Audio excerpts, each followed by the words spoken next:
सहा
अकारण करुणा वरुणालय दीनबंधु कृपा सिंधु राज राजेश्वर मर्यादा पुरुषोत्तम श्री सीताराम जी के चरणारविंद में मैं अपने मन मकरंद को लगाते हुए बारंबार प्रणाम करती हूँ।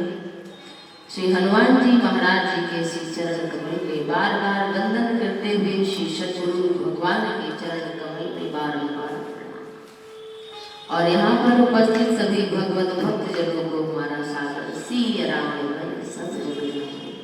करम प्रणाम जोड़ी जोड़ी सभी को सादर।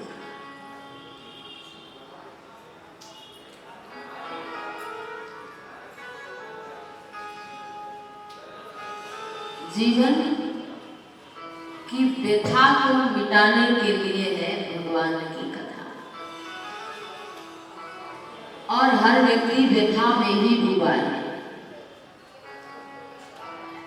जितना दुख उसके मन में है उतना शरीर में नहीं है। ज्यादा दुख कहाँ है? मन में। खाने को भी है, रहने को भी है, सोने को भी है, लेकिन शांति नहीं है हमारे पास, विश्राम नहीं है हमारे पास। तो जो राम कथा है वो पायो परम विश्राम राम समान प्रभु नाही कबू। अनंत जन्मों में भटकता हुआ यह जीव, लुढ़कता हुआ यह जीव बड़े भाग्य से भगवान कभी कृपा करके, करुणा निधान करुणा करके जब देखते हैं ये जीव अनंत जन्मों में कभी सूकर बना, कभी कुकर बना, कभी सर्प बना, कभी मच्छर बना, अनंत अनंत योनियों में भटकता हुआ जीव दुख ही पाता रहता है। तो भगवान एक बार फिर से करुणा करके कबहू करी करुणा नर देही और देत ईस बिनु हेतु सने। अकारण करुणा के कारण भगवान उसे मानव शरीर जीव को दे देते हैं अवसर,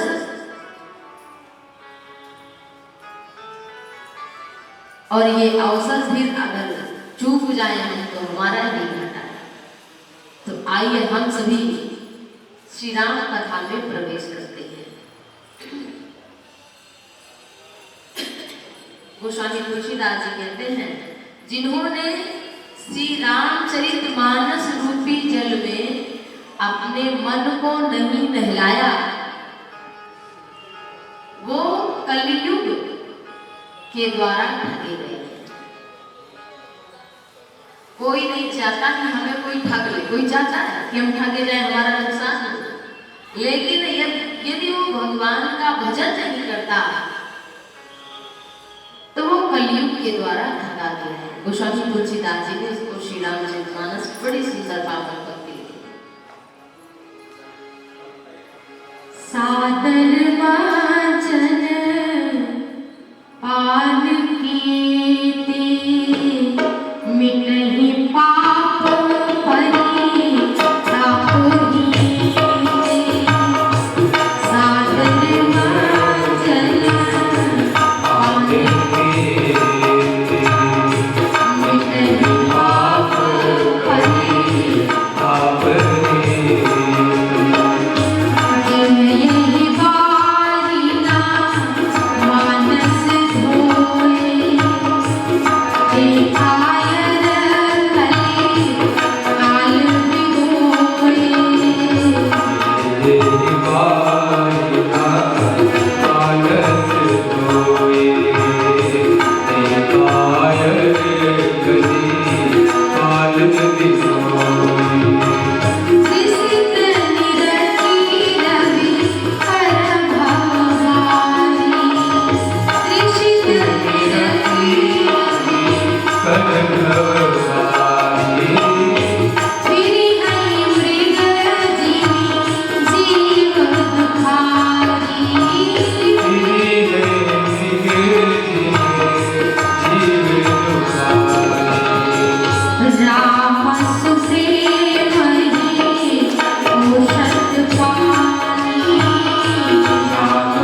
बारी न मानस धोए।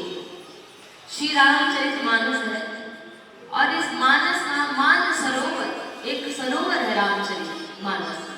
गोस्वामी जी ने कहा ये तालाब है, तो सांसारिक तालाब में हम तन को स्नान कराते हैं और रामचरित मानस रूपी सरोवर में हम मन को स्नान कराते हैं।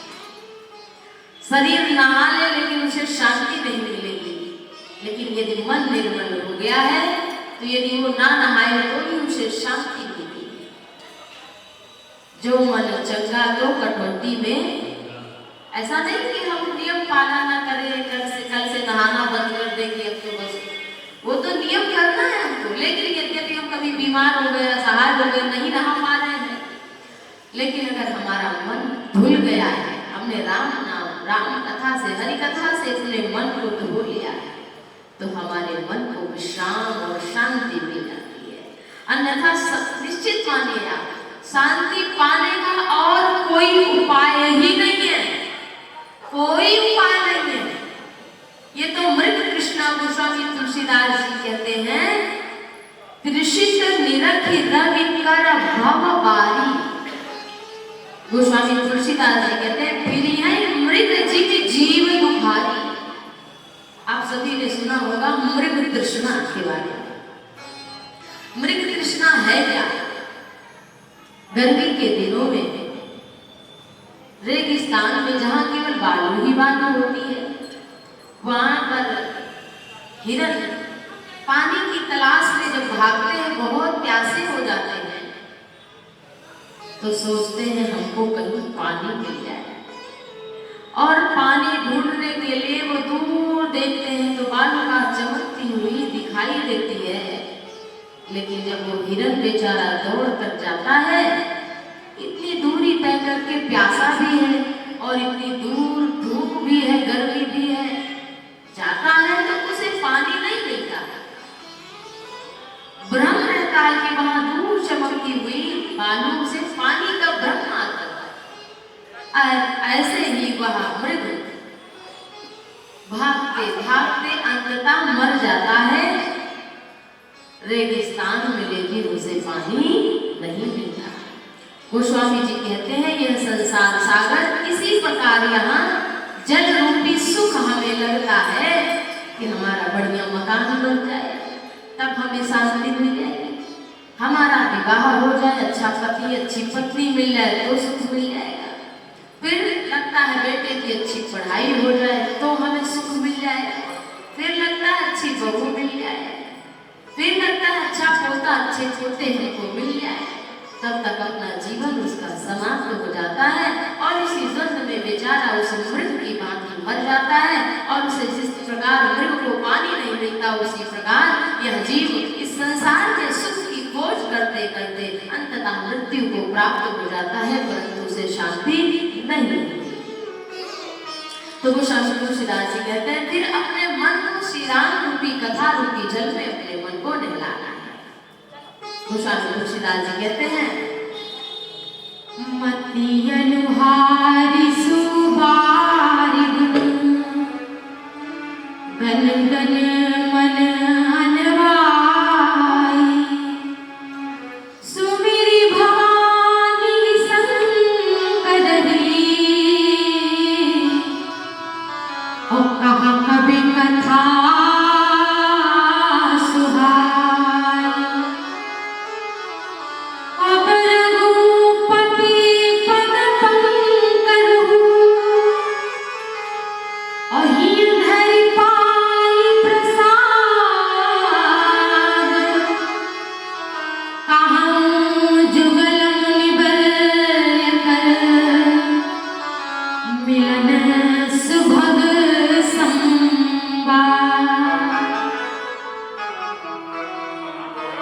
गोस्वामी तुलसीदास जी कहते हैं, मैं अपने मन को मत अनहारी सुबारी गुण, भगवान के गुण रूपी जल में अपने मन को नहला करके भवानी शंकर का सुमिरन करते हुए भगवान श्री राम जी की परम पावनी कथा मैं कहता हूँ। पहले शंकर जी को प्रणाम किया तुलसीदास जी ने, राम जी को बाद में अब रघुपति पद पर करो। पहले शिव और पार्वती को प्रणाम किया, क्यों?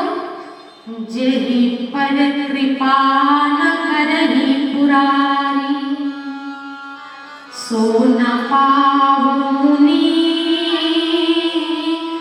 भगति हमारी। जिस पर भोलेनाथ की कृपा नहीं होती वो कभी भी भगवान श्री रघुनाथ जी की भक्ति नहीं प्राप्त कर सकता है। इसलिए राम कथा को कहने के लिए सबसे पहले भवानी शंकर को प्रणाम किया है और फिर कहा अब मैं वो अद्भुत, आइए चलते हैं हम सभी मन से प्रयाग। तीर्थराज प्रयाग के समय जब कल्पवास चल रहा है, वहां पे कहते हैं गोस्वामी तुलसीदास जी, भरद्वाज मुनि और याज्ञवल्क्य महामुनि का अद्भुत दिव्य संवाद है। और वैसे तो गोस्वामी तुलसीदास जी ने उस प्रयाग में जाने के लिए बड़ी मेहनत है, और कुछ लोगों को आपने सुना कि वो इस संसार को छोड़कर चले भी गए, भगदड़ मची और इतनी ज्यादा भीड़ है वहां। लेकिन मुद मंगल में संत समाज जो जग जंगम तीर्थ राज, गोस्वामी जी ने एक बहुत बढ़िया तीर्थराज प्रयाग लिया। संत रूपी समाज जो है वो चलता फिरता तीर्थराज प्रयाग है। वो प्रयाग तो एक जगह स्थित है, चल फिर नहीं सकता, लेकिन जो संत रूपी समाज है, संत रूपी तीर्थराज प्रयाग है, वो जगह जगह जाता है। और राम भक्ति जहाँ सुरसर धारा, सरसई ब्रह्म विचार विचारा, वहाँ भगवान की जो कथाएं हैं यही त्रिवेणी है। गंगा की धारा मानो भक्ति है, यमुना की धारा मानो कर्म है, और सरयू की धारा मानो वैराग्य है। तो त्रिवेणी जो वहां बह रही है, अगर मन से कोई नहीं नहाएगा, केवल तन से गया है, तो त्रिवेणी में नहाने का फल भी नहीं मिलेगा उसे। इतनी दूर हो जाएगा लेकिन उसे फल भी नहीं मिलेगा। मन का होना बहुत जरूरी है। जहां भी आप हैं, अगर आपका मन वहां नहीं है तो उसका लाभ नहीं मिलेगा। दो किसान थे, एक जगह भगवान की परम पावनी कथा हो रही थी, तो दोनों भाई थे किसान। एक भाई ने कहा कि देखो हम भगवान की कथा सुन ले और तुम गाय वाय को चारा दो और खेतों में जुताई कर। अब बड़े भाई की आज्ञा छोटे भाई को मानना पड़ा, लेकिन बड़ा भाई गया तो कथा में, वहां से क्या सोचता पता नहीं गायों को चारा दिया कि नहीं दिया। बैठा तो कथा में, शरीर तो बैठा है, परंतु सोच क्या रहा है पता नहीं। गायों को चारा दिया कि नहीं दिया, पता नहीं दूध निकाला कि नहीं निकाला, पता नहीं खेतों से हरियाली हरी चीजें ले आया है कि नहीं ले आया। कथा में तो बैठा लेकिन मन उसका वही लगा पड़ा। लेकिन जो घर में छोटा भाई के साथ था वो सोचता है कितनी बढ़िया भगवान की कथा हो रही होगी, सब सुन रहे होंगे, आनंदित हो रहे होंगे, उनका मन हिलोरे ले रहा होगा, अद्भुत भगवान की दिव्य सुंदर कथा उनका नाम से कीर्तन हो रहा होगा। वो तो यही सोच रहा है, लेकिन कर रहा है शरीर से वहां घर का काम। तो हुआ क्या कि कथा में आने के बाद भी उसे फल ना मिला, और वहां वो चारा काट करके भी, गायों को चारा खिला करके भी उसे भगवान की कथा सुनने का फल प्राप्त हुआ। तो जो मन है, मन हमारा लगे। तो गोस्वामी तुलसीदास जी कहते हैं वो सुंदर, और इस समय जो अमृत 4 जगह पर गिरा, जिसके कारण कुंभ लगता है, और ये महाकुंभ है। 4 जगह हम सभी जानते हैं, हरिद्वार, नासिक, उज्जैन और तीर्थराज प्रयाग। यद्यपि जाना चाहिए संभव हो तो, और वहां निवास तीर्थों का बड़ा फल, तो तीर्थों के राजा तो गोस्वामी तुलसीदास जी कहते हैं, भरद्वाज मुनि बसहि प्रयागा, तिनहि राम पद अति अनुरागा। भरद्वाज मुनि बसहि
मुनि का अर्थ है मौन होना।